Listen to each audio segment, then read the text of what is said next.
right, here we are again. It's me, Jude, with my esteemed co-host. Go ahead and tell the people who you are. This is Dubs. And we are here. We're here, and this is The Wash. Because eventually everything comes out in the wash. You know, like, you know, and I try to equate it to this. It's like, you ever have like an old pair of jeans that you've washed? Yes. And all of a sudden you open a pocket and... I still do, but go ahead. And you find like a note. Like, and you open the note, and it'll be like a note from maybe an ex-girlfriend or maybe something that you were supposed to do. And it's just that little bit of information. But that little piece of paper, it sort of brings up sort of visions, like little movies start to play in your head. Well, we're just that little movie here at The Wash. Nice. That's all we are. So how's your week so far? Nice. The week is good. The week was very good. Same as last week, pretty much, and the week before that. They all seem the same, but, you know, they're always productive. You know, I make sure of that. So, yeah, everything was good. I'm glad to hear that, you know, especially during this COVID time. It does actually seem like we're in a continuous loop. Every day does sort of seem the same. It's not really days of survival. It's more like days of just getting through the next day. I mean, I actually figured about time. You know, 3 weeks ago, I actually lost a Thursday. Have you ever lost a day? Yes. That is the craziest thing to lose a day. And let me tell you about the Thursdays too. Yeah. Thursdays, I go to Del Taco, and I get the 3 chicken soft tacos for $2.79. $2.79, and they're decent tacos. I mean, I know you're, you know, very sort of stringent on your nutritional regimen. Yes, I am. Yeah. So I mean, a fast food chicken soft very stringent. Yes. Very stringent. No joke. So I'm thinking like a fast food chicken soft taco to you is probably like blasphemous anyway. Well, the first thing that came to my mind when you said, I just pictured the ingredients that they put. I don't even think about anything. I got past the wrapper, past the service. Okay. All I thought about was just the meat they use, which isn't meat probably. It isn't meat? You don't think so? I don't think it is, man. I don't know what that stuff is they put in there. It's probably generated in a warehouse, and they just most likely. I mean, but yeah, just bad stuff all the way around. What else do you think it has in it besides clone chicken? I mean, the only real thing that's probably inside those tacos and burritos, I'd say the lettuce, and that's probably just there's nothing in it. That's just water. Mm-hmm. It's just generated in the warehouse too. Mm-hmm. The tomatoes, same way, house grown, some warehouse. So there's no nutritional value in any of it. Probably nothing. What else? The taco shell. What do you got? Refried beans in there? I don't know what you got inside. I don't know. It's just all terrible. It's all terrible. No, so I was actually scared to bring it up. I was actually a little embarrassed. It's almost like when you have like when you have to tell somebody you have to use their bathroom, but then they ask you, hey, what is it, number 1 or number 2? Number 1 is no problem. You say, hey, okay, number 1, leave me alone. But number 2, it takes you a little bit of courage. Right. That's rough. That's rough. You have to tell them. Yes. I wouldn't use it if that was the case. But yeah. See, that's how I felt like when I was going to bring up the subject of the chicken soft tacos from Del Taco. It was like I had to do number 2. Yeah. And you were like, well, and you well, right away, you know how it is. So going back, I lost a Thursday, and I'm saying I lost a Thursday, and the only way I knew that I lost a Thursday is because I wanted to get the tacos because it's like sort of a very cheap meal for me. You know, I'm very frugal sometimes when it comes to food. I know that's not a good thing, but so I always get these on Thursdays, like sort of a little religious sort of ceremony I do to myself, you know, for myself. Treat not to yourself. myself. Yes. Well, I guess it could be a treat, but it's more like your body's calling for it. But go ahead, I'm listening. Also, I'm addicted. Yes, that's what it is. I'm addicted. That's what it is. To chicken. Nothing more. I'm gonna tell you, everything's just as soon as you say it, it just pops in my head. Yeah, got me. They got me with the clone chicken. That's what's calling you on Thursdays. You know, your body fiends for it. Your body, and then you actually miss the Thursday. So that's pretty. That's amazing. Okay, so we just broke down how bad food has an addictive element to it. So it's actually not a ritual calling. I mean, it's actually whatever ingredients they're putting, the sort of new age, SMG, they put in there that's attracting without me knowing it, it's making me go buy these chicken soft tacos. And I'm thinking I'm minimalizing it, normalizing it. Now I'm acting like, well, this is some kind of ritual that I do on Thursdays because it's special, sort of pseudo-religious. But no. Simply put, I'm chemically addicted to chicken soft tacos. Yeah. Wow. To those in particular, yeah. That is crazy how we just fell down that rabbit hole. Like we literally together fell down well, you're probably still up top saying, well, I would never eat that, so I would never go down that rabbit hole. I'm just going to tell you. I used to. Okay. I used to eat them. I mean, I enjoyed them in the past, but I always knew these are terrible for my body. They taste good on the tongue, in and out. I haven't eaten McDonald's in 20 years, 30 years. But in and out, I do that. Carl's Jr. It tastes so good. At the same time, I know once it hits the intestine, the belly, it's all bad. It's all bad for the body. Oh, sugar, salt. We'll touch on two things, and we'll touch on three things, actually. I'll touch on the sodium, too. Okay, so the first thing I want to touch on is this, that you just highly embarrassed me again. It's like right now we're having sort of like a I'm in a confessional. You're my priest, but the kind of priest that doesn't touch people. You're the kind of priest that tells us how it is. Hey, Father, I did this. Well, then you're probably going to go to hell if you don't change. Oh, dang, Father. So here's what I'm trying to say right here is that the chicken soft tacos, yes, do taste good, but even worse, I had 2 McDoubles yesterday. And I haven't had McDonald's. Wait, okay, I'm lying. They had a Big Mac meal, so I had, for the last 3 weeks, I've eaten McDonald's 1 time a day. But then you just said you have not had McDonald's in 30 years. Do you know what that makes me feel like? I feel like some kind of savage that just woke up in the Amazon, and I've just gotten outside of my hut. Notice that I've walked, and there's been a major highway in front of my face the whole time. That's crazy. 30 years and no McDonald's? 30 years, yeah. Wow. Yeah. Not a craving, not a desire, nada.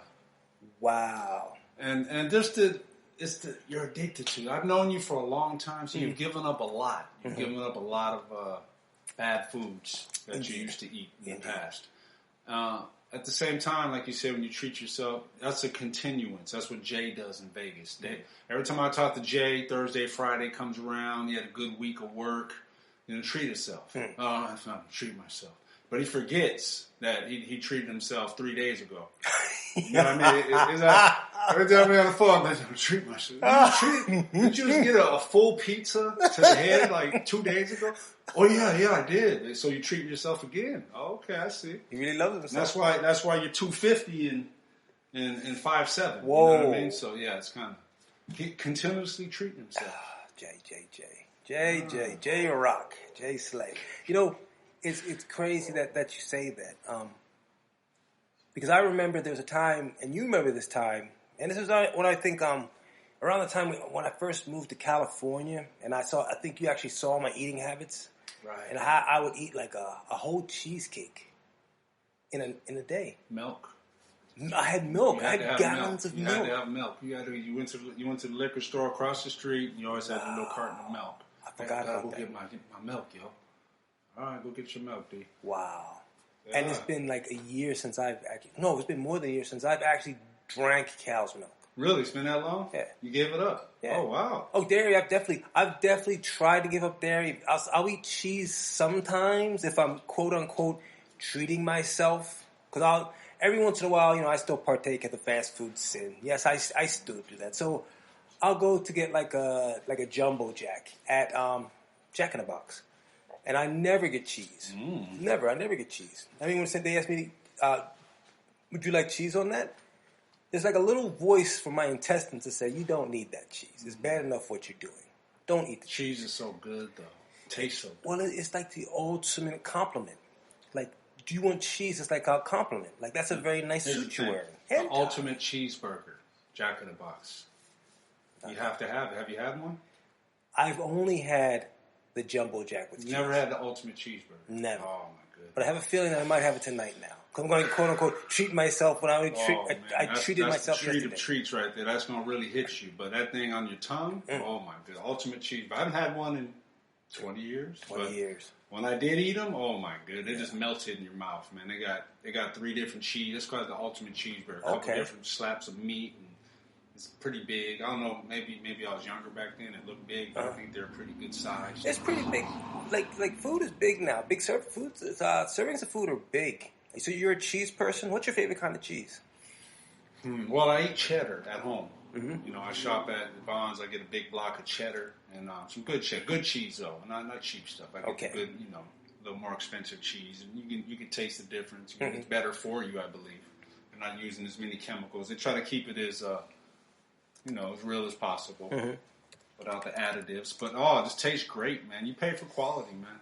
You do eat quality food. I have seen, I've witnessed this for myself. You will go into a grocery store and you will pay the extra for the extra. Well, I will go for maybe low, mid-range. I look more for price than quality. But I will try to at least look for a name brand. At least a brand that I think, okay, that's at least not... I like to eat Harvita. It's a weird cheese. I discovered it at Ralph's. I was really into making my own turkey burgers. So what I would do is I would go into Ralph's on Ventura Boulevard, and I would try to find exotic cheeses to put on my turkey burger. Because I'm thinking, man, you're doing a turkey burger. You're on the next level of nutrition, which you're actually not. Because a turkey burger, I think it's just, I think it's a little lighter, a little less oil, but it's the same amount of protein as a hamburger. Turkey burgers and hamburgers are basically the same thing. It's the same. But I thought, okay, well, you're eating a turkey burger. Get an exotic cheese. So I'm pronouncing it wrong. It's Havarti, Harvita, something like that. But it has to be some kind of Middle Eastern cheese, but it's delicious. Right. I love that. And pepper jack. I'm a big pepper jack person. Pepper jack is tasty as well. Very tasty.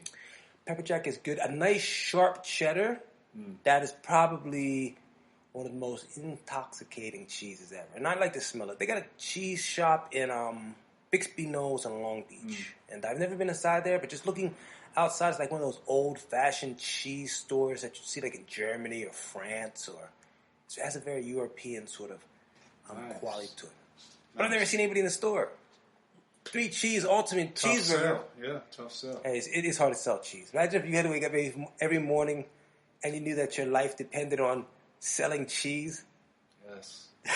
That's the job. That's the job, man. Especially out there in California. You go to other states. I don't know how it is back in Jersey. Man, you haven't been there, and it's been a while since you've been there. But how's the cheese section in Jersey? You know, the crazy thing about New Jersey is this. In New Jersey, we have something, and I think they have one here in San Pedro. One is a deli, right? And a deli is when they have rolls of meat rolled up in a refrigerated section in front of you, and you get to look at the meat, and you get to say, "Hey, I have a pound of bologna." Well, I said, "Yeah, I guess a deli section in a grocery store is the same thing." But they used to have actually stores. You'd go to the back, and it'd be the deli. So you get out of the store, you walk to the back, and you might have grilled cheese. Maybe my mom sent me to the store. Hey, I want you to go there and get a half a pound of American cheese for dinner tonight because we're going to have soup and salads. Well, it's not sandwiches from Jersey. Soup and sandwiches. Right. In Jersey, we don't even eat salads. We don't even know what a salad is. We replace a salad with the ice cream. Right. Anyway, so she'd send me to the store. I'd look at this block of cheese, and I'd say, "Hey, give me a half a pound of that." The person takes the meat and just cuts it in front of you and gives it to you. So our cheese section is not exotic. It's just right there with the meat. You just go up, hey, give me that. Pretty tiny, right? Yeah. Pretty tiny. Yes, that was my point. And in the spot you're talking about is probably on H Street, right next to H Street Park. That's the closest thing to a real deli. Like an East Coast deli that we have here. Got Italians in there. Run, you walk, you walk in, they're yelling across at each other.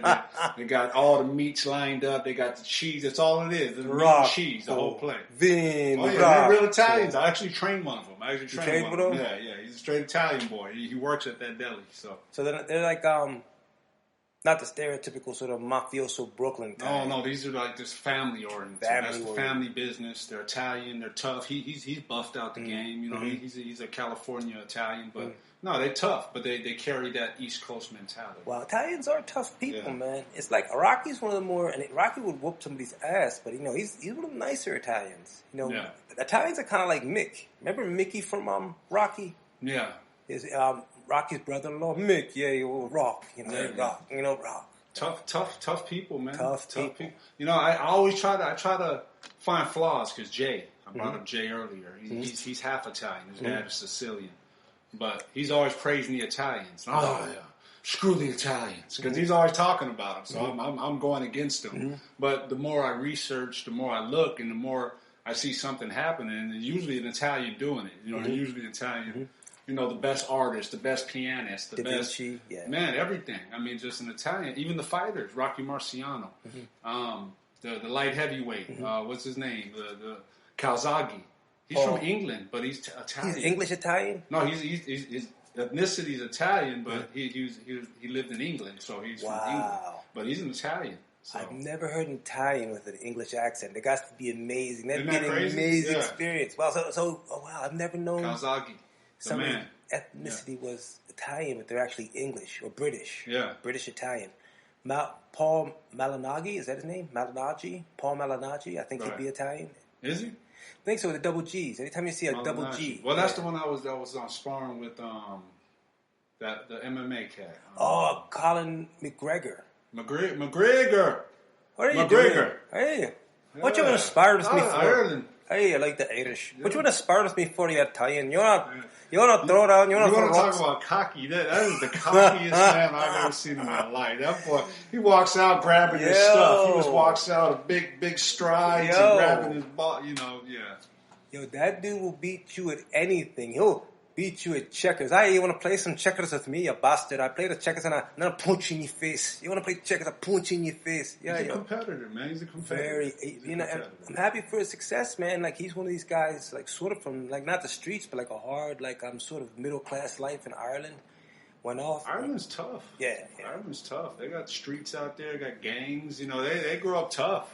It's an old school developing nation. It's not like a U.S. or Canada or England. It's like a little country. I'm not going to say third world, but I'll say developing. Maybe second world. People got the potato famine hit them that one time, and half the Irish came here. But, you know, it's a country that's had its problems. You know, people who are probably in transit. It's like old school Korea. Like, it's a really good country where people leave because it's so crowded and they go to other places. Right. But they still do carry, and they bring a wealth of experience, a wealth of knowledge. You know, both have good reputations. You know, Koreans and Italians. Yeah, awesome people. They love their people. They love each other. Ireland. I mean, I'm what? I don't know how much percentage of Irish I have in me. Probably a lot. My mom's, I think, half Irish. But yeah, so that's enough for join the club. That's enough to come in. Can you come in? You got to wipe your feet off. Throw some rocks. You gonna watch McGregor? McGregor's gonna fight tonight. Hey, he's just gonna stew. Hey, it's funny that McGregor has built that whole bad boy persona. But I've seen him on like the, I don't know, the Ultimate Fighter or whatever that is, that thing. Dana White has this reality show where he brings all these fighters and he has them live under a house, gives them alcohol. You know, like the real world. Right. Both fighters. With MMA fighters. Yeah, so. But you have Colin McGregor on there, and Colin McGregor is like calling it, all these dudes hate him. All their faces register hate because of the jealousy. But it's like when you're jealous of somebody that can destroy you in what you're jealous of them in. Like, for example, if I'm playing basketball, I mean, I see a guy who's like 5'10", but can do every dunk. I'm jealous of this dude. Now, if I don't like him, like if I personally like him, I'm like, okay, cool. You know, I'm okay. But if I don't like him, I'm jumping on everything against him. Well, he can't dribble. Yeah, nah, he definitely can't dribble. His dribble sucks. You know what I'm saying? That's all somebody needs to say. And I'm there like a jealous dog. You know, like he throws a 360 down. They say, yeah, but you know, he really can't use his left hand. He can't use his left hand. He's horrible left hand. He's a horrible left hand dribbler. He sucks. Because I'm jealous. I'm hatefully jealous of his jumping skills. So anything they say, well, on this show, that's like what Colin McGregor. Anything Colin McGregor would say, hey, you know, I think my right hand is probably the strongest. Your right hand sucks, dude. It does. Nah, isn't his hand right? Yeah, dude, your right hand sucks. Yeah, your right hand sucks. They all jump on everything, but he comes back at them. Like he comes back, like he don't care. Well, the Irish are very witty, very witty. Yo, your tongue, he got some witty tongue. Quick. Oh, very quick. Wow, it's like their tongue. That's funny. It's almost like biblical a little because they say the tongue is sort of like controls the body. Well, that's the knowledge, yes. Yeah. That's the knowledge he has. I mean, that's the experience he has. That's the life experience. When people can just come back at you with something, they have that experience. They have that knowledge, man. But you know what the craziest thing is? I'm going to tell you, Dubs. You just went, man. You open when you talk. You open all these freaking like parallel universe like rabbit holes. Because the crazy thing about that is that there are three ways people. Probably there's more than three. There's three, I think. Okay? Number one, there's people just come out and cuss you out. For example, I'm going to get a little graphic right now. I apologize right now. But I know if I want to get a man to fight me, I'll call him a pussy. Hey, you fucking pussy. Now I know that's fighting words. I'm basically telling him, hey, in not so many terms, hey, I want to fight you. But I want you to make the first move. So here's my first move. My first move is a verbal punch. It's very barbaric. It's very crude. It's very low class. But it's sort of like that's for the last place that you've come as far as words can reach. Okay, fuck you, pussy. Then after that, I know there has to be hand swing, like, and I'm expecting him to hit me or try. I'm going to hit him. That's the light diffuse, but that's the most barbaric form of communication. So that's what I'll do. Unfortunately, I'm embarrassed. I've done that recently. Unfortunately, we'll go into that story. Yeah, that's crazy. So then you got the second level, sort of. You begin the conversation and you begin to put the other person down. Like people take edges on each other. Okay, we'll start throwing up stuff we're good at. Like if I know somebody's not good at this, like for example, if I know you can't ride a unicycle, and we're getting to a point where I need to gain a power position the way we speak here. Yeah, but you know what, Mitch? I've ridden a motorcycle and a unicycle, and so that makes me an expert on cars. You know, it's like some stupid things. I know you haven't done it, so I challenge you.